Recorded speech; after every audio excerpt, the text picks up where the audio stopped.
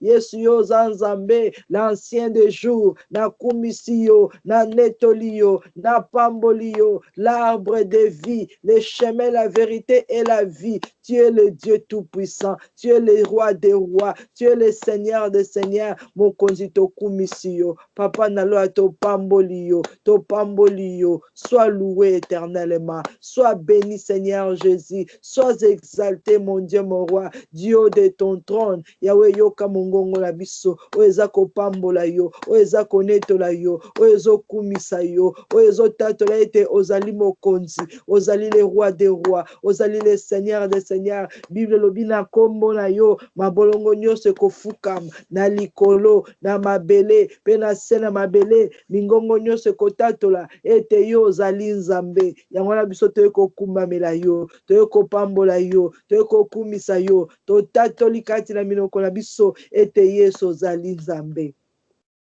Yesu ozali nzambe. Tu règnes dans le ciel, tu règnes sur la terre, tu règnes sous la terre. Nyonso ezali ya yo. Oza nzambe na nguya. Merci les saints de saints, merci les tout-puissants, merci les seigneurs des seigneurs. Amen, amen, amen. Yahweh toyeko rekomate. Moment oya prière kati na maboko na yo.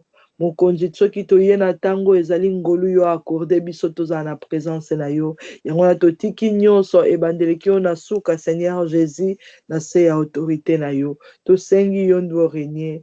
Tosengi ebandeleki yo na suka yo ndo za na contrôle. Totiki bandako na biso, mabota na biso ba pareil toza ko utiliser entre tes mains. Notre corps, âme, esprit esimba na maboko na yo.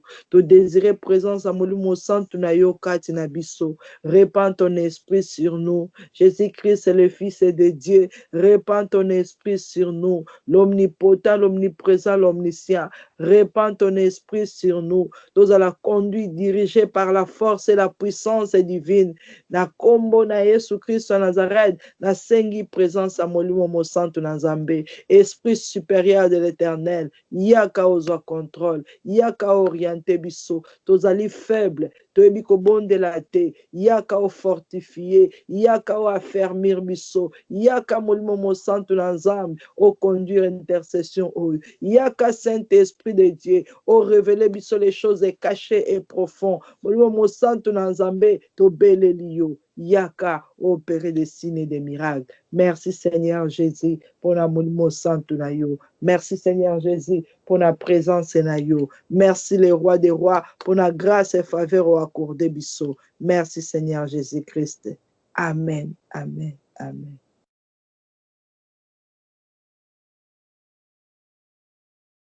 Tokotelemela nyonso oyo ezali ya Nzambe te.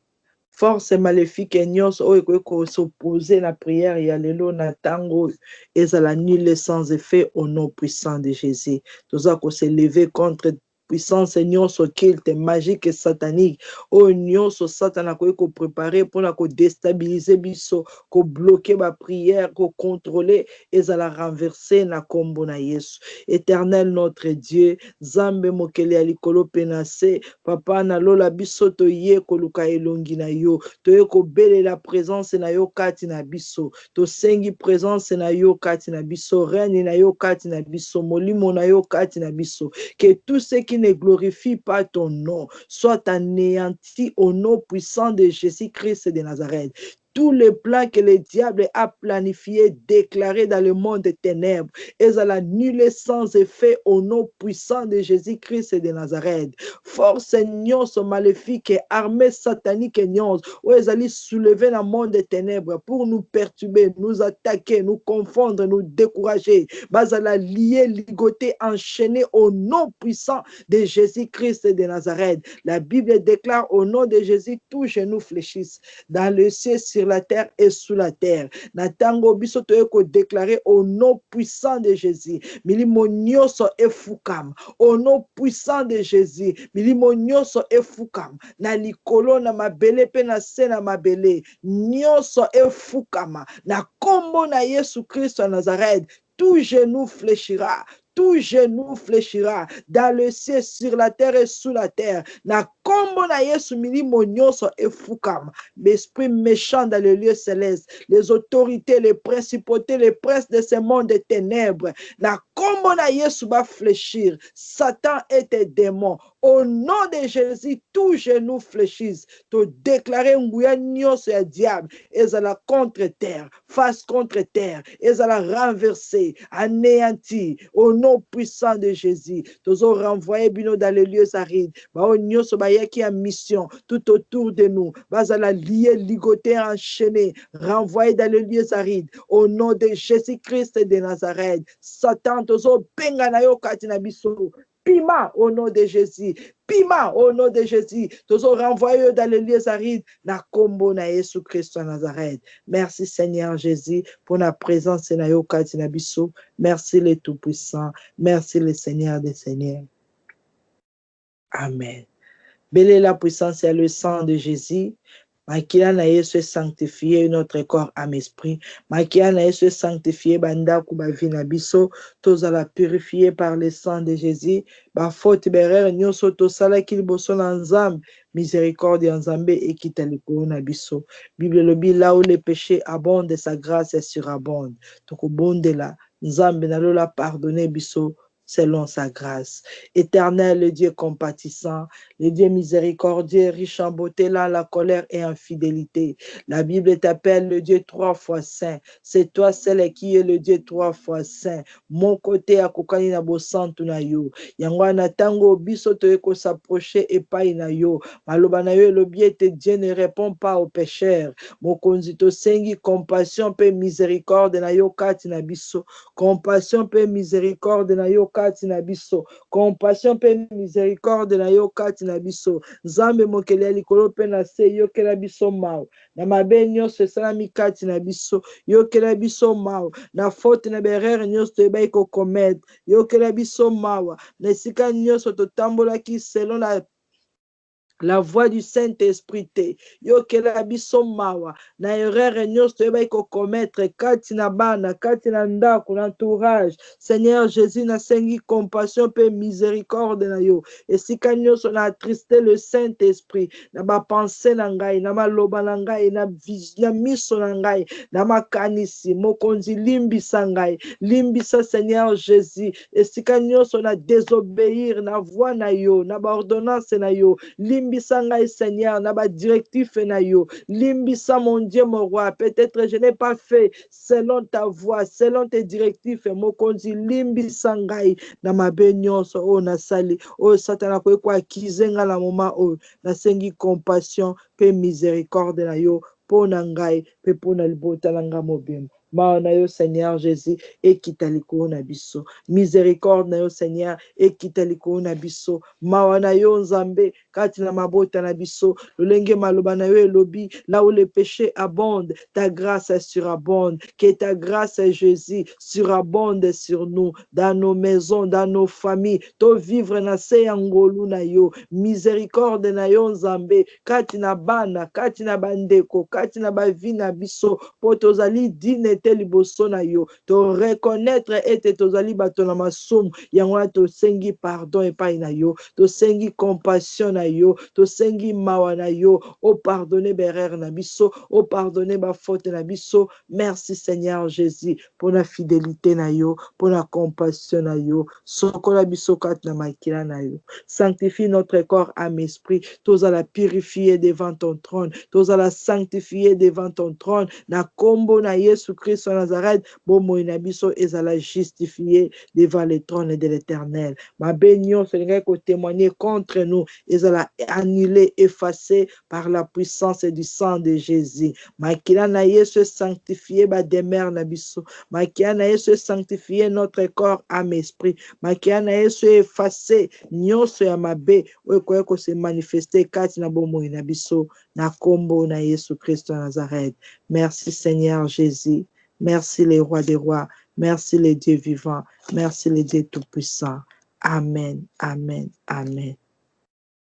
Nzambe apambola biso bisika nyonso tozwami na kombo na Yesu Christ de Nazareth. Yesu ya pesi biso ngolu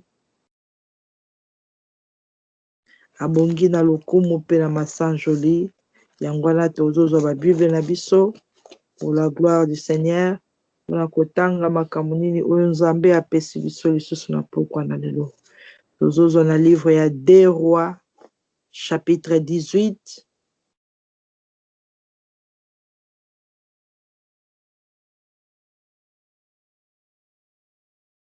Deux Rois chapitre 18, verset 1er jusqu'à 4. 2 Rois chapitre 18, verset 1er jusqu'à 4. La Bible déclare: la 3e année d'Osée, fils d'Éla, roi d'Israël, Ézéchias, fils d'Akaz, roi de Juda, régna. Il avait 25 ans lorsqu'il devint roi et il régna 29 ans à Jérusalem. Sa mère s'appelait Abi, fille de Zacharie. Il fit ce qui est droit aux yeux de l'Éternel, entièrement comme avait fait David son père. Il fit disparaître les hauts lieux, brisa les statues, abattit les idoles et mit en pièces les serpents d'airain que Moïse avait fait, car les enfants d'Israël avaient jusqu'alors brûlé le parfum devant lui. On l'appelait Nehushtam, parole du Seigneur. Nzambe apambola yo na ngai bisika tozwami na kombo na Yesu Kristo na Nazareth. Otangi na livre ya 2 Rois chapitre 18 na verset 1er jusqu'à 4. Bible ezotalisa biso ete roi Ézéchias fils ya Akaz akotaki na bokonzi tango papa na ye akufi, ye nde aremplasaki. Bible lobi azalaki na âge ya 25 ans pe asalaki 29 ans na reine na ye na pouvoir. Tango roi oyo akoti na pouvoir, Bible lobi ete il fit ce qui est droit aux yeux de l'Éternel, entièrement comme avait fait David. Roi Akaz atambolaki mabe liboso na Nzambe, amemaki ba idole, akotisaki ba dieux étrangers, akangaki ba porte ya église, abomaki mwinda, makambo na Nzambe ekufaki na Israël. Ye abandaki kotambola selon la voie de l'Éternel te. Mais Bible lobi na biso ete tango mwana na ye akoti na pouvoir, abandi kosala makambo ya malamu devant l'Éternel, abandi kotambola selon la droiture, selon la parole de Dieu. Bible lobi ete atambolaki entièrement comme avait fait David. Azalaki lokola koko na ye David, atamboli ndenge David azalaki kobanga Nzambe, ye pe aye selon lokola comme David son père, parce que bazalaki descendante ya David. Lokola na kati na royaume, soki papa akufi mwana azwi bokonzi oyo akoya mosusu a remplacer yango bazobenga ye fils de David. Atamboli lokola mwana ya David, atamboli ndenge papa na ye David abandaki kotambola. Tango ya akoti na bokonzi, lokola ya ye na kobanga Nzambe, abandi ko faire disparaître les hauts lieux, abandi kolongola ba hôtel oyo papa wana aplantaki na bakwa nyonso ya Jérusalem. Abandi kolongola, ko faire disparaître, kolongola biloko wana nyonso. Abandi ko brise yango, ba statue bikeko, ba idole nyonso, alongoli biloko nyonso oyo ezalaki na kati na mboka, oyo ezalaki ya nzambe te, oyo ezalaki ya mabe. Bible elobi aye meme koboma, ko détruire le serpent de rein oyo Moïse asalaki. Serpent de rein ezali serpent oyo Moïse asalaki na désert tango baza kobima, tango ba serpent bana na Israël ba murmuraki contre l'Éternel, Nzambe abandonnaki bango. Nzambe ayebisaki na Moïse alobi ba serpent oyo ya zamba bakoswa bango parce que batosi ngai te. Tango vene akotaki balelaki pasi babandi kokufa baleli epai na Nzambe, Nzambe ayebisi Moïse alobi sala serpent de rein, sala serpent moko ya ekeko, présente liboso na bango. Mutu nyonso oyo akotala ekeko ya serpent wana akobikisama. Moïse asalaki serpent wana, asalaki ekeko wana, atie yango na nzete, atomboli yango likolo. Tango nyonso bazalaki kotala yango, babane kobika, moyeba kufa ezalaki te. Lokola bamonaki ete lobiko ezalaki soki otali serpent wana obiki, bango bakomisi yango lokola Nzambe. Bazwi yango ba place na Israël. Depuis Moïse akufa, babateli ekeko wana ekomi lokola idole na bango. Babandi kokende kotumbela yango bambeka, babandi kokende kofukamela yango, bakomisi yango lokola Nzambe. Bazotala balobi ete bakoko na biso bazalaka na problème, batalaka ekeko oyo babikisamaka, bango pe bakomisi yango lokola Nzambe. Nzambe asepelaki na yango te. Tango roi oyo akoti na pouvoir a détruire na serpent de rein wana, oyo bango bakomaki kokende ko brûler ba encens, ba parfum, kotia ba holocauste, ko kumamela yango na place ya Nzambe. Aye kolongola biloko nyonso wana pe a détruire yango. Lelo na pokwa lelo Nzambe azotalisa biso, azoloba na biso na kati na maloba na ye oyo alobi na biso lelo, comme Ezekias. Yo na nga nde ba Ezekias ya lelo. Nzambe alobi ete totambola selon makambo na ye. Bible dit il fit ce qui est droit aux yeux de l'Éternel. Ezekias akufa, Yesu aza na bomoi, parole na ye eza na bomoi, makambo oyo esalamaki na mokili yango wana lokola yo na nga toza pe na sur la terre de vivant. Nzambe azoloba na biso ete Ezekias a fit ce qui est droit aux yeux de l'Éternel. Malgré touti na baboti ya mabe, touti na bisika ya malamu te, tovandi na mokili oyo ezali corrompi, mabe eza tout autour na biso, tokuta mabe oyo na se ya mabele. Lolenge Ezekias akutaki mabe na kati na reine na ye, tango ye azokota na bokonzi akuti mabe, tango ye depuis abotama akuta biloko wana. Malgré tobotami, tozo vivre sur la terre de méchants, idolâtrie, abomination eza partout. Mais Nzambe alobi na biso totambola ndenge Ezekias azalaki, tosala oyo ezali malamu na miso na ye, to se comporter lokola papa na biso David, lokola koko na biso David oyo azalaki l'homme selon le cœur de Dieu. Tosala makambo oyo ezali différent na oyo nyonso ezoleka na mokili. Koloba te lokola nga na utami na libota oyo bakonsultaka banganga, ngai pe ata na ye esengeli na nga pe na tango na problème nga pe na consulte banganga. Koloba te lokola ngai na botami na papa oyo azalaki chef coutumier, azalaki mutu mabe, o ngai pe fona sala mabe. Nzambe alobi ete biso na yo totambola lokola David, biso na yo tosala oyo ezali malamu liboso na ye.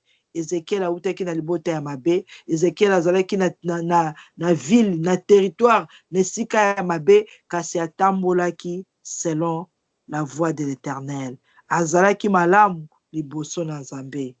Nzambe alobi na biso tosala lokola Ezekiel. Ezekiel tango akoti alongoli biloko nyonso oyo ezali ya Nzambe te, à faire disparaître les hauts lieux, to longola biloko nyonso ezali ya nzambe te.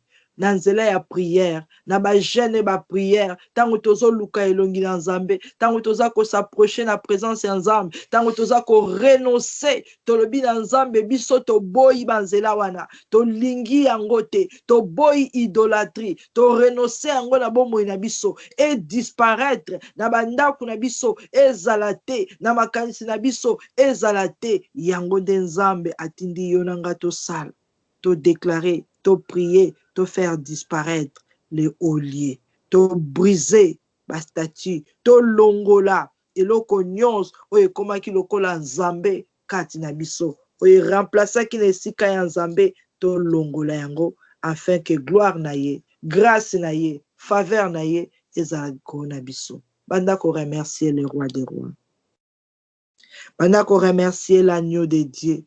Yeso ya poni yo na ngai kati na service na ye. Yeso ya bengi yo na ngai lokola ba levi pe ba sacrificateur o bakoya ko réparer le temple de l'Éternel. Abongi na lokumu pe na masanjoli. Tozo pesa ye merci parce que yende aza ko diriger bomoi na biso.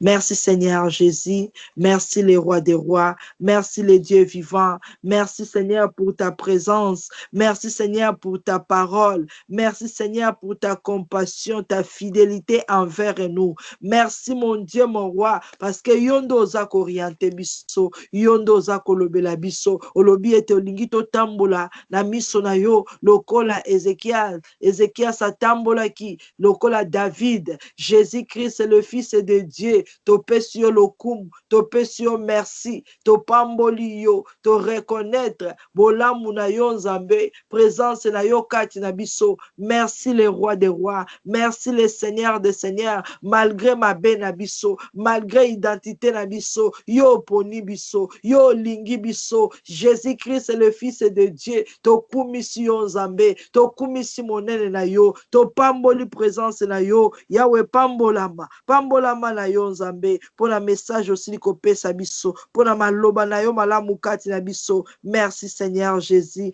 merci les rois des rois, merci les seigneurs tout-puissants. Amen, amen.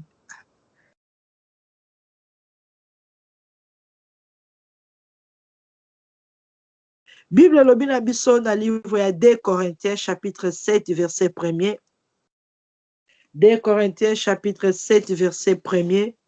La Bible déclare: ayant donc de telles promesses, bien-aimés, purifions-nous de tout essuyer de la chair et de l'esprit, en achevant notre sanctification dans la crainte de Dieu.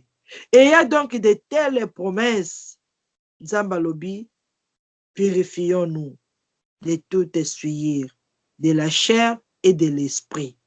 Purifions-nous de tout essuyer de la chair et de l'esprit. Bien-aimé, ezala suir o ezali ya nzoto pe o ezali ya molimo. Ezala mabe o esalama kati na biso na nzela ya chair pe na nzela ya esprit. Nzambe alobi purifions-nous de tout essuyer de la chair et de l'esprit. Tobandi kobe la puissance et le sang de Jésus, puissance et le sang de Jésus, parce que Ézéchiel a botamaki na esika oyo mabe ezalaki avivaki suir wana na ndenge ya chair, avivaki suir wana na ndenge ya esprit. Zamba lobi na yo na ngai to se purifier dans notre chair et dans l'esprit. Tobandi kobondela kosenga puissance et le sang de Jésus et purifier notre chair et purifier notre esprit. Et le sang de l'agneau de Dieu est sanctifié biso. Éternel notre Dieu, Zambe na nguya pe na bikamu, na tango toye ko invoquer la puissance du sang de Jésus, la puissance du sang de Jésus. Makila na Yesu, ebanda ko purifier notre chair et notre esprit. Makila na Yesu, ebanda ko purifier notre chair et notre esprit, que notre corps, âme, esprit tout entier soit sanctifié, soit purifié par le sang précieux de Jésus. masumu nyonso oyo esalamaki na banzoto na biso oyo ekotaki na bapoint de contact oyo biso tovivaki tomonaki na bandako ya bapapa na biso na baville tovandi na place ya misala na bamboka tozali na kombo na Yesu Christ Nazareth, le Dieu d'amour, le Dieu de paix. La Bible me dit, purifions-nous de tout essuyer de la chair et de l'esprit. Makila na Yesu et purifier biso na suir nyons et purifier biso na suir nyons. Éternelle puissance à makila na yo et purifier bananangai et purifier libota nangai et purifier peuple na yo. Au nom puissant de Jésus, que notre corps, âme, esprit soit purifié. Suir nyons o evandaki ezala enlevé, ezala ôté, ezala enlevé, ezala ôté, que nos vies soient sanctifiées, que nos vies soient purifiées, que nos vies soient lavées par le sang précieux de Jésus-Christ de Nazareth.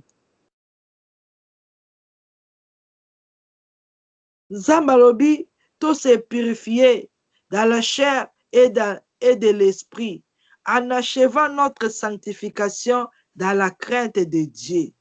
En achevant notre sanctification, tout ce qui sa sanctification na biso na crainte ya Nzambe. Yangwana yo nanga toko renoncer.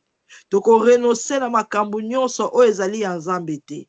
Toko renoncer na ba dieux étrangers. Toko renoncer na maloba nyonso ya idolâtrie. Toko renoncer na nyonso o ezali ko glorifier le nom de l'Éternel te. Banda ko bondela. Nzambe lobi to achevé, to sukisa na crainte na ye. Obéler la puissance, il y a le sang de Jésus, et purifier, et sanctifier, pe banda ko renoncer, oyo nyonso, ezalaki ya ba dieux étrangers, kati na bomo ina biso. To renoncer, oyo nyonso, ezalaki ya diable, kati na bomo ina biso. To renoncer, na alliance nyonso, oyo ya satana, kati na bomo ina biso. Éternel, le Dieu des miracles, le Dieu 3 fois saint, le Seigneur des seigneurs, moi et ma maison, nous te servirons. Bible bien était achevé, na yo elongo, avec la crainte et la sanctification. Éternel est mon Dieu, na yoko renoncer, na alliance nyonso maléfique, na alliance nyonso diabolique, na alliance nyonso satanique, oyo ezalaki na bomo inangai, oyo ekota na nzela ya bapapa bakoko na ngai, na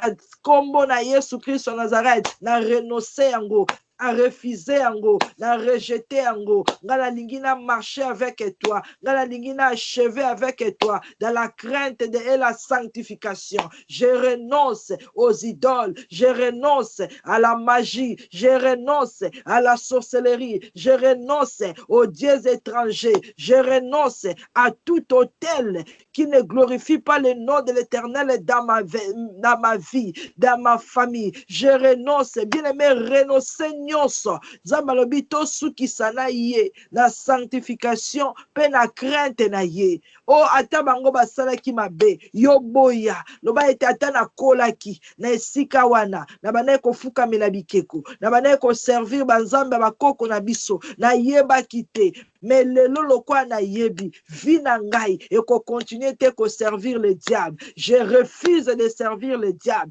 consciemment comme inconsciemment. Je refuse de participer à la sorcellerie de ma famille, consciemment comme inconsciemment. Je refuse de participer à l'idolâtrie au nom puissant de Jésus-Christ de Nazareth. Ngala kosuki sabomo inangai, na sanctification, pe na crainte yanzambe. Ngala kosuki sabomo inangai, na sanctification, pe na crainte na nzambe. Na boyi ko sale la banzambe bakoko na ngai. Na boyi ko molimo na ngai et servir bango. Na boyi bana na ngai ba yeba bango. Na boyi vi na ngai et continuer ko adorer le diable. Au nom puissant de Jésus-Christ de Nazareth, na eko renoncer, na eko renoncer na ba olie nyonso, na eko renoncer na hotel nyonso ya famille, na eko renoncer na esprit géant nyonso oya contre la famille, oya zali élevé, o na kombo na Yesu, na eko renoncer yango au nom de Jésus.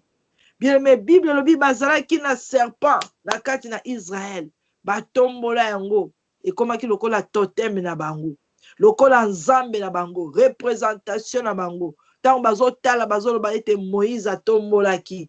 Lokola Moïse atombola ki bango ba remplacer serpent na lokola nzambe. Renoncer na totem nyonso o ezali élevé na libota ya papa, na libota ya mama, na kombo na Yesu. Tozo renoncer na kombo na Yesu. Totem nyonso, nyama nyonso, esprit nyonso o ezali élevé na libota ya papa na ngai, na libota ya mama na ngai. Ba remplacer yango lokola nzambe. Ba banga kayango, ba honora kayango, ba adora kayango. Moi et ma maison, je refuse d'adorer au nom puissant de Jésus. Je refuse d'adorer. Ngala ko glorifier Satan te, ngala ko élever ba idole te, ngala ko glorifier le diable te. Na kombo na Yesu Christ Nazareth, na rejeter totem wana, kati na libota na ngai, kati na vie na ngai, na rejeter totem wana, kati na ndako na ngai, esprit na ngai, et ko adorer totem wana te. Au nom puissant de Jésus Christ, moi je vais servir seul le Dieu tout-puissant, le Dieu créateur du ciel et de la terre, au nom puissant de Jésus. Serpent nyonso, oh yalibota na ngai, na refuser kati na vie na ngai, na refuser kati na ndako na ngai, na refuser que le diable, que le serpent, azana contrôle na biso, azana contrôle na ndako na ngai, bien aimé, boya yango. Et pas la bango ezala ki serpent, na mabota mususu ezalaka ba lion, na mabota mususu ezalaka ba nyama. Ezane eloko moko oyo libota wana ehonoraka. Peut-être bakoyebisa bino babibiso tozali bana ya mai, o mbisi, o eloko bo ezana nyama moko, toteme moko. Naza mwana ya mai, atana kwei na mai, mai ekosala nge eloko te, parce que esprit des eaux va protéger ngai, parce que y a une alliance avec les esprits des eaux. Ndenge bango babane kotala balobi ete totomboli serpent, ba serpent musu bakoye kosala biso eloko te, etikali idole na bango. Bondela au nom puissant de Jésus. Serpent nyonso o ezalaka élevé na kombo na Yesu, o ya kontrolaka famille na kombo na Yesu, na eko renoncer yo kati na libota na ngai, kati na bomoi na ngai, par ma propre volonté. Je refuse, comme Ézéchias avait refusé d'adorer les serpents de reins. Au nom de Jésus, je refuse, comme Ézéchias avait refusé de donner les offrandes aux serpents de reins. Au nom de Jésus-Christ. Bien aimé, totem wana basenga kamakila. Tango bazolo ba ete bana Israël bakoma kokene ko fuka mela yango. Bazo kokene ko brûler des parfums devant lui. Ba pesi yango na kombo. Baza kokene ko honorer ye. Lelo ezalaka makila. Ba akosenga makila na kati ya famille. Boko banga ye boko fuka mela ye. Oyeba te eloko wana eza na domination likolo na yo. Rejeter yango, refuser yango, yebisa nzambe, na kombo na Yesu Christ Nazareth, ngai grâce, na renoncer, na totem nyonso, o ezali élevé, na libota ya papa, na libota ya mama, oye contre la village nyonso, oye contre la quartier oye contre la famille, oye contre la école ya ban, oye contre la université, oye contre la avenue na vandi, na rejeter yango, na refuser yango, ngala ko servir yango te, ngala ko pesa ba offrande na ngai likolo na yango te. Au nom puissant de Jésus-Christ, je renonce et je refuse toute alliance qui a été faite avec les serpents, avec les démons, avec les esprits des eaux. Je renonce à toute alliance qui a été faite avec les démons, avec les géants, avec les esprits de l'air. Je renonce à toute alliance qui a été faite avec les esprits des cimetières, les esprits des forêts. Je renonce à toute alliance qui a été faite avec Satan, au nom puissant de Jésus-Christ de Nazareth. Alliance à la brisée par le sang de Jésus-Christ de Nazareth. Amen. Bible lobi na biso na verset 5. Il mit sa confiance à l'Éternel, le Dieu d'Israël. Et parmi tous les rois de Juda qu'ils viennent après lui ou qui le précédèrent, il n'y en a eu point de semblable à lui. Il mit sa confiance à l'Éternel. Apesi confiance na epai ya nzambe. Lokola yo boyi ba nzambe na bango, oko s'attacher na nzambe ya solo. placer confiance na yo epa na nzambe olobi Seigneur eya na moi eya na butu nga na koluka secours epai na bango te nga na placer confiance na ngai epai na yo Jésus de Nazareth nga na placer confiance na ngai Jésus epai na yo Jésus de Nazareth bien-aimé banda koyebisa nzambe zwa engagement ya s'attacher na ye ya koyebisa ye Seigneur nga na tie confiance na ngai epai na yo nzambe ya kela likolo pe na se na placer confiance na ngai epai na yo nga na tourner ba regard na ngai epai na yo nga na ndimi ete yo ndo ozala nzambe na ngai yo ozala nzambe libota na ngai banda kobondela placer confiance na yo epai na nzambe yebisa ye mokonzi na tie likia na ngai na moto te na tie likia na ngai na ba esprit te na tie likia na ngai na banzambe bakoko na ngai te mais je place ma confiance à toi l'Éternel le Dieu créateur du ciel et de la terre je place ma confiance à toi Jésus-Christ de Nazareth le fils de Dieu très haut je place ma confiance à toi le Dieu vivant mokonzi na dédié vi na ngai na maboko na yo na pesi libota na ngai na maboko na yo na tie motema na ngai na moto te na biloko ya mokili te na bato bakufa te na banzambe bakoko na ngai te mais je place ma confiance à toi l'Éternel le Dieu tout-puissant à toi l'Éternel le Dieu d'Israël à toi l'Éternel Jésus de Nazareth na placer confiance na ngai epai na yo merci Seigneur Jésus merci le roi des rois merci le Dieu tout-puissant amen. Bible dit, il fit attacher à l'Éternel, il ne se détourna point de lui, et il observa le commandement que l'Éternel avait prescrit à Moïse. Parole du Seigneur. Il fit attacher à kangami na nzambe na ye. Alobi ete ngai, nzambe on apesi confiance, na kotika ete. Na kotika nzambe o ya David te. Na eko s'attacher na ye. Oh bien-aimé, roi, azana mbongo, azana honneur, azana nyoso. Mais lobi ete na placer confiance na ngai na magite, na banganga te. Mais na nzambe pe na ko s'attacher na nzambe oyo na kotika ete bien-aimé déclarer yango attache ton cœur à l'Éternel yebisa nzambe nga na ko s'attacher na yo nga na kangami na yo nga na tingami na yo mokonzi eya na moi eya na butu molimo na ngai ko s'attacher na yo nga na ko abandonner yo te na kotika yo te na ko se détourner te ni à gauche ni à droite na ye epai na yo nzambe na ye ko kangama na yo Seigneur na ye ko s'attacher epai na yo lolenge Ézéchias s'attachaki na yo que mon âme s'attache à toi que mon esprit s'attache à toi que mon corps s'attache à toi que ma famille s'attache à toi banda ko déclarer yango Bible lobi ete s'attachaki il fit attacher à l'Éternel il ne se détourne point alongwaki na nzela ya nzambe te à s'attacher à l'obina kangami na nzambe oyo. Éternel est mon Dieu, mon roi. Je viens m'attacher à toi. Je viens m'attacher à toi. Oh, vinanga mobimba nzambe. Ezala pona yo. Ezala pona ko servir yo. Pona ko honorer yo. Yesu nga na ndimi. Ko observer ba loi na yo. Ko tambola selo ba parole na yo. Na kombo na Yesu Christ wa Nazareth. Que mon corps s'attache à toi. Que mon esprit s'attache à toi. Que ma vie s'attache à toi. Que ma famille s'attache à toi. Yesu to kangami na yo, to tingami yo Seigneur, to kotika yo te, to ko abandonner yo te, car c'est toi notre Seigneur, c'est toi notre Sauveur, c'est toi notre Créateur, c'est toi notre guide. Jésus-Christ de Nazareth, ngana eko kangama na yo, le Dieu de David, je m'attache à toi, le Dieu d'Ézéchias, je m'attache à toi, le Saint d'Israël, je m'attache à toi, le Dieu créateur du ciel et de la terre, je m'attache à toi, quels que soient les combats, les attaques de l'ennemi, la proposition du diable, je m'attache à toi. Yahweh, quel que soit le vent, la pluie, je m'attache à toi. La nuit, les jours, je m'attache à toi. Zambe na lola, ngana kangami na yo, ngana kangami na yo. Nazala zambe mosusu te, oya pesa kangabo moi. Nazala zambe mosusu te, oya kufela ngai. Nazala zambe mosusu te, oya pona ngai. Bobele yo, zambe na nguya. Le Dieu d'Israël, je viens m'attacher à toi. Je viens m'attacher à toi. Que mon âme s'attache à toi. Que mon esprit s'attache à toi. Au nom de Jésus-Christ de Nazareth. Merci Seigneur Jésus. Merci le roi des rois. Amen. Bible le bin à verset 4.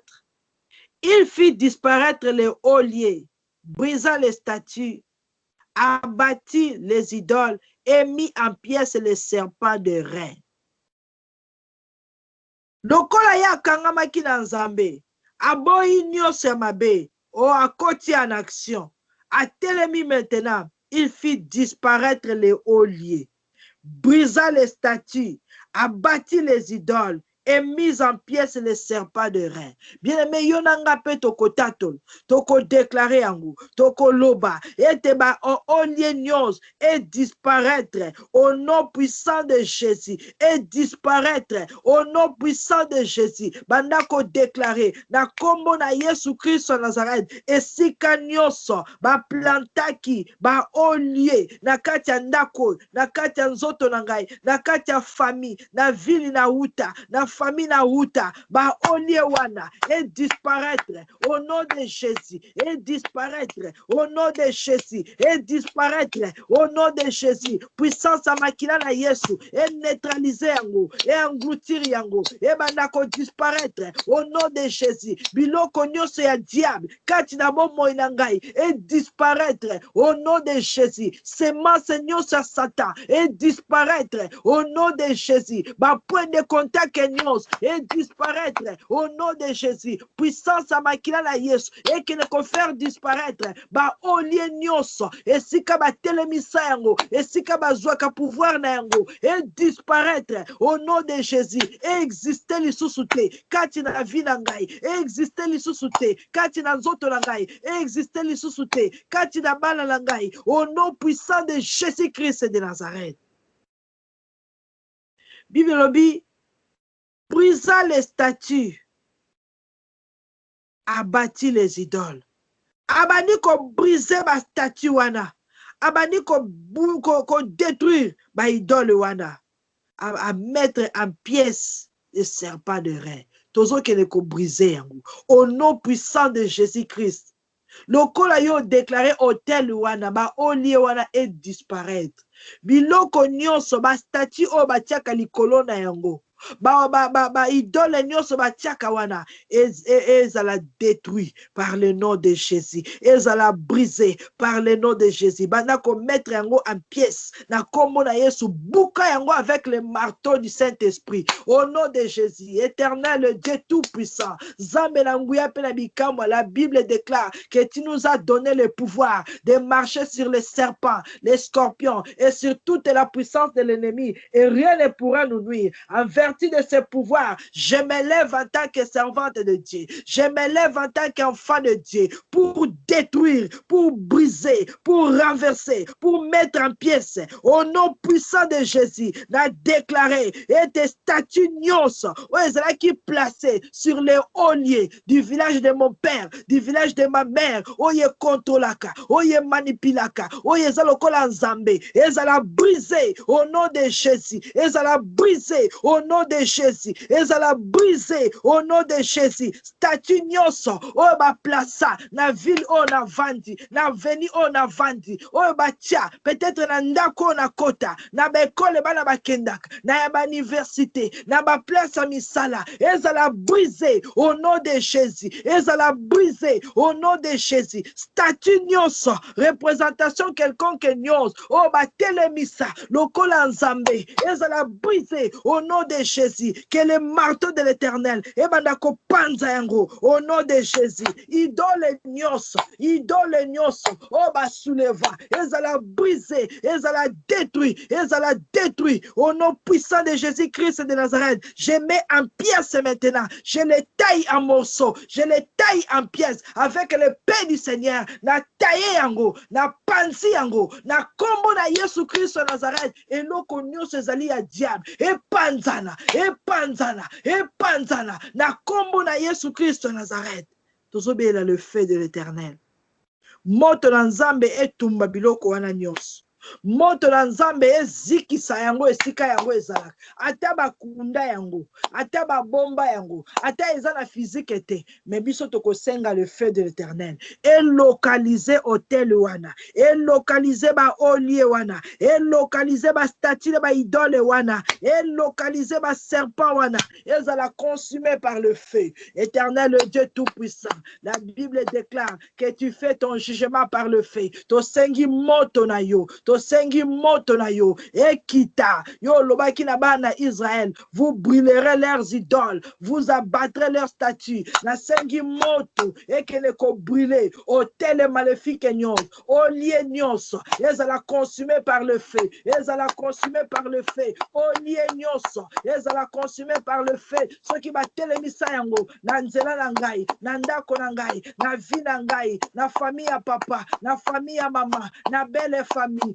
ezala consumé par le feu, ezala calciné par le feu. Moto na nzambe kele kotumba hotel wana, e panzana, e comme poussière, au nom de Jésus, au lieu nyonso, esika basalaka alliance, esika ba se reprochaka avec le diable, esika ba kena kopia ba sacrifice, epée la moto, au nom de Jésus, biloko nyonso, batia likolo ya hotel wana, ezala consumé par le feu, ezala calciné par le feu, au nom de Jésus, que le feu de l'Éternel brûle, calcine, consume au nom de Jésus. Ezikisa ba sacrifice nyonso batiaka likolo, ezikisa représentation nyonso, ezikisa point de contact nyonso au nom de Jésus. Moto ekita na mpungu ya famille, moto ekita na point de contact ya famille, moto ekita ekene kozikisa pungu nyonso, puissance ya magie, puissance ya sorcellerie, au nom de Jésus, moto ezikisa, eloko nyonso, eza lokola totem, eloko nyonso, eza lokola représentation,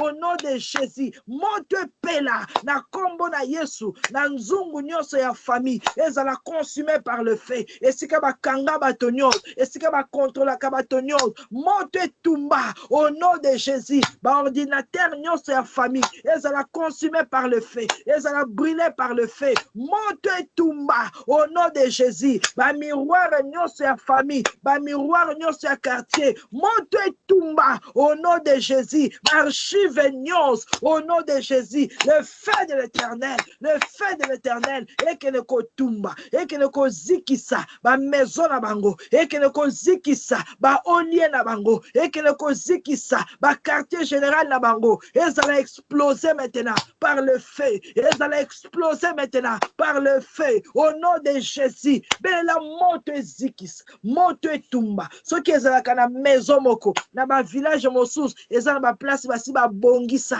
Ba ebiete awande esika tokenda ko invoquer ba koko na biso. Esika tokenda ko loba maloba. Esika tokenda ko tia ba sacrifice. Moto na nzambe tumba. Etumba esika wana. Parce que esika wana nde kanga kaba via ba. Esika wana nde diable asiégeaka. Moto ekene kokita. Na ba olie wana. Et consumé. Éternel mon Dieu. Lolenge moko yo telimisa ki Gédéon. Olobi ete a renversé l'autel de son père. Na kombo na Yesu. Na minuit na lelo. Na butu oyo. Na samedi ya lelo. Olie nyonso. Yanda kwa papa na ngai. Yanda kwa mama na ngai. Ezala renversé. Ezala détruit. Ezala mise en pièces. Ezala consumé. Au nom puissant de Jésus. Au nom puissant de Jésus. Hôtel nyonso. Yalibota na ngai. Yalibota mobali na ngai. Ezala consumé par le feu. Ezala brûlé par le feu. Ezala calciné par le feu. Au nom de Jésus. Esika batiraka pouvoir na bango. Esika bakenda ko renouveler l'alliance. Moto au nom de Jésus. Moto au nom de Jésus. Ok, village nyonso ezala en feu. Forêt sacrée wana ezala en feu. Lieu de contact nyonso ezala en feu. Au nom de Jésus. Lieu de rencontre wana ezala en feu. Au nom de Jésus. Esika bazako se réunir na butu na lelo na moment oyo. Moto na nzambe panza. Moto na nzambe panza. Likolo ya ba montagne. Na se ya ba mai. Na ba terrasse. Na ba carrefour, moto au nom de Jésus, Moto au nom de Jésus. Moto au nom de Jésus. Moto na nzambe poursuivre bango et disperser bango et mettre en pièces. Moto na nzambe et circuler dans l'air et circuler dans l'espace et circuler sur la terre et côté na se mabele et côté na se mai et consumer ba idole nyos et consumer ba statue nyos et consumer ba serpent nyos au nom de Jésus-Christ de Nazareth. Moto ezikisa misala nyonso ya ténèbre na kombo na Yesu. Moto etumba bela moto wana kati na biso na nzoto na biso. Bible bi ete ayant de telles promesses, il faut que tout se purifie. Senga moto na nzambe purifier yo. Moto na nzambe purifier ndako et purifier bana. Au nom de Jésus, tozo simba mitu tozo bela le feu de l'Éternel. Éternel, le Dieu tout-puissant, Nzambe mokele alikolo penase. La Bible déclare mon corps est le temple du Saint-Esprit et le temple de l'Éternel est saint. Et c'est ce que nous sommes. Jésus-Christ de Nazareth. Oh, ceux qui m'a point de contact kone vanda ki kati na ngai. Nga na simbi moto na ngai. Na sengi moto na yo et purifier ngai. Yawe koti sanga na moto. Lolenge moko ba koti saka or, ba koti saka argent yo koti saka ba levi na kati na moto po ba servir yo. Yesu na sengi koti sanga na moto, koti saba na ngala moto, koti sa libota na ngala moto, koti sa mama Sophie na moto, koti sa mama Elena na moto, koti sa mama Josiane na moto. Seigneur, purifiez biso na moto au nom de Jésus. Purifiez biso na moto au nom de Jésus. Moto na nzambe pela banda na mutu kino na makolo et consumé et brûlé et calciné et loko nyonso ya Satan et vanda ki kati na biso ezala consumé par le feu, ezala consumé par le feu, tous la purifier par le feu. Maladie nyonso batiaki ba point de contact nyonso semence nyonso esika yango ebombama ezika ezika ezika au nom puissant de Jésus-Christ de Nazareth. Tous la purifier par le feu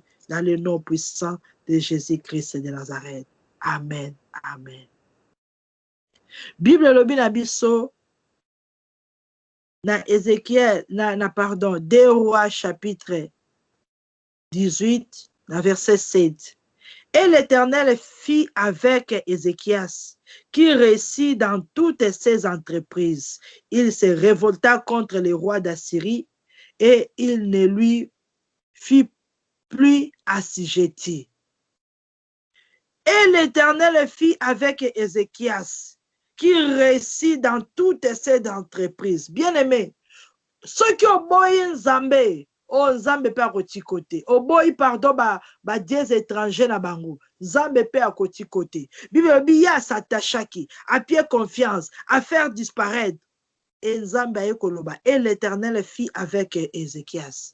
L'Éternel fit avec Ézéchias. Na ba entreprise na ye nyonso azako réussir. Que l'Éternel notre Dieu soit avec nous. Bible était avec Dieu, nous ferons des exploits. Na yesu longo tozaba longi, tokolonga, quel que soit bitumba bazo ye la biso balobi ete bosambe la kabozana nini. Avec Dieu, toko réussir. Banda ko déclarer yango. Yebisa Nzambe, le Dieu qui fit avec Ézéchias, soit avec moi dans toutes mes entreprises, soit avec moi dans toutes mes entreprises. L'Éternel des armées, Jésus-Christ de Nazareth, Ézéchiel c'est qui s'attacher pas inayo, a placé confiance na pas inayo, maloba na yo elobi, que l'Éternel fit avec Ézéchias, mon Dieu mon roi, ngai pe na s'approcher pas inayo, na boy ba dieux étrangers, na placer confiance na ngai pas inayo, na s'attacher totalement pas inayo. Seigneur Jésus, sois avec moi, accompagne-moi, conduis ma vie, dirige ma famille, dirige ma maison, sois au contrôle de toutes les choses. Mon Dieu, mon roi, nyonso ya ngai Nzambe, esimba na maboko na yo. Oh ngala kosala, avec toi, je ferai des exploits. Avec toi, je réussirai à tous égards. Avec toi, je prospérerai. Au nom puissant de Jésus-Christ de Nazareth, que le Dieu créateur du ciel et de la terre ministère zala na biso na ba entreprise na biso na misala na biso na ba étude ya bana na kati ya ministère oyo Seigneur Jésus nga na eko s'attacher na yo nga na eko fixer confiance na nga epai na yo yawe zala na biso afin que to réussir na ba entreprise oyo afin que to réussir na ba projet nyos afin que to réussir na ba demande na biso au nom puissant de Jésus que l'Éternel soit avec nous que le Tout-Puissant soit avec nous zambe na nguya pe na bikam ba oyo simbaka ba eshuaka te ba chancelaka te ba sukaka na nzela te Yesu na beleli na sengi loboko na yo ezali ko na biso na sengi bikamwa na yo ese manifester kati na biso na sengi puissance na yo ese manifester kati na biso au Père des signes au Père des miracles donne-nous la victoire au nom de Jésus donne-nous la victoire au nom de Jésus bien-aimé banako proclamer yango na nzambe elongo nako réussir ata maladie ye na déclarer la guérison ata passe ye na déclarer la victoire ata problème ye na zamolongi avec Dieu nous réussirons avec Dieu nous ferons des exploits na proclamer guérison totale na corps na âme na esprit na proclamer réussite totale na corps na âme na esprit na proclamer victoire na corps na âme na esprit au nom de Jésus-Christ de Nazareth zambe na likolo pe na se oya longisa ki Ezekias na ba entreprise nyos longisa ngai na kombo na Yesu na ba entreprise nyos nyonso toko sim et réussir nyonso toko loba et réussir nyonso toko planifier et réussir au nom de Jésus. Tozo bon de la pona ministère tozo bon de la pona programme o ya retraite Bible lobi ete nzamba azalaki na ye pe azako réussir na ba entreprise nyos to senga nzamba azana biso elongo po to réussir na œuvre na ye esengeli ye moko azala po to réussir na makambo nyonso ata satana ye komeka biso ata batu ya mabe batelemi bakanga nzela soki yesu aza na biso elongo to réussir tozo bonde la Seigneur Jésus-Christ biso to placer confiance na biso epai na yo to sengi mon Dieu mon roi et te Seigneur Jésus na année o na kati ya ministère na yo to réussir na entreprise o to réussir Jésus-Christ est le fils de Dieu na kati na retraite o biso to sengi réussite totale au nom de Jésus mutu nyonso o akoya nzambe na mukolo wana pendant ce temps-là à vivre la victoire à vivre la main de l'Éternel, to réussir au nom de Jésus. La mission nyonso yo kopesa biso, to ko réussir au nom puissant de Jésus-Christ de Nazareth. Merci les rois des rois, merci les dieux tout-puissants. Amen. Bible lobi na biso, Ézéchias se révolta contre le roi d'Assyrie et ne lui fit plus assujetti. Ézéchias s'est révolté contre le roi d'Assyrie. Papa na ya asalaki alliance na ba roi mosusu akena ko luka ba secours tangu ya balukeli bango ase révolté alobi ngai te boko contrôler ngate boko manipuler te boko régner te abundisi bango oh bien aimé biso pe toza ko se révolter contre le roi d'Assyrie toza ko se révolter contre Satan le diable toza ko se révolter contre ba esprit ya famille ba esprit ya contrôle to se révolter toza ko attaquer bango Éternel dans le nom puissant de Jésus, je prends l'autorité sur le roi d'Assyrie. Je prends l'autorité sur Satan le diable, sur les esprits méchants. Oh bakoko nanga ba invokaki, oh bakoko nanga ba lukaki secours, oh papa nanga invitaki. Na kombo na Yesu na telemeli bango, na kombo na Yesu na refusé bango. Na eko attaquer au nom de Jésus-Christ de Nazareth. Monte na nzambe et embraser bango, et consumer bango. Bako dominer bisote, bako assujettir bisote, bako manipuler bisote. Na kombo na Yesu Christ de Nazareth, que les esprits familiers libèrent mon chemin, libèrent ma maison, libèrent ma famille. Au nom puissant de Jésus, beaucoup contrôler vie langate, beaucoup contrôler mbala langate, beaucoup contrôler bandeko langate. Au nom de Jésus, oyo nyonso banaye ko assujettir, et banaye ko mater, ko dominer likolo na biso, ezala renverser, ezala renverser, ezala renverser. Na kombo na Yesu Christ de Nazareth, roi nyonso ya ténèbres, ozo ki domine domination likolo na mama Elena likolo na bana na ye azala dépouiller azala renverser oko dominer likolo na ete oko assujettir likolo na ete Satan le diable to renverser yo ba esprit ya contrôle ba esprit ya famille ba esprit ya poursuite esprit nyonso méchant azala dépouiller azala renverser au nom de Jésus na bondeli pour la maman Josiane na kombo na Yesu Christ de Nazareth ete ba roi nyonso ya Syrie o bane ko assujettir o bane ko dominer bazala renverser la libota na yo renverser la ndaku na yo renverser la vie na yo na kombo na Yesu Christ de Nazareth ba to chasser bango au nom de Jésus ba esprit méchant ba esprit de contrôle bazala renvoyer dans les lieux arides na kombo na Yesu na bondeli pour la maman Sophie na kombo na Yesu Christ de Nazareth que le roi d'Assyrie o ya contre la famille a quoi si je tire tes likolo na yo au nom de Jésus a quoi je contrôle te na bana na yo na misala na yo au nom de Jésus bazala renverser bazala neutraliser bazala renvoyer dans les lieux arides na kombo na Yesu Christ de Nazareth. Merci Seigneur Jésus, merci le roi des rois. Amen. Maintenant qu'on remercie l'Éternel, maintenant qu'on remercie le roi des rois, paix sans amé, merci. La grâce et paix faveur ou asile quoi accordé yonangai.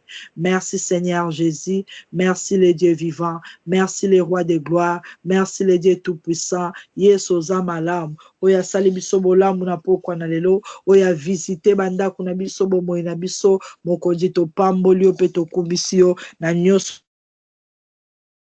Merci, tolobi merci le Dieu vivant, merci les rois de gloire, comme on a eu à la sanctifier, comme on a eu à la bénir, comme on a eu à la honorer, te sceller prière par ton sang précieux, peut te déclarer malobana. Oui et amen. Merci Seigneur Jésus. Merci le Fils de Dieu vivant. To tiki butu na elon zambe kati na maboko na yo. Lokola biso to s'attacher na yo. Yonde zambe o contrôler ba bomo na biso o contrôler ba vie na biso nyonso ya biso esimama na maboko na yo au nom de Jésus. Amen. Amen. Amen. Zambe apambola bino.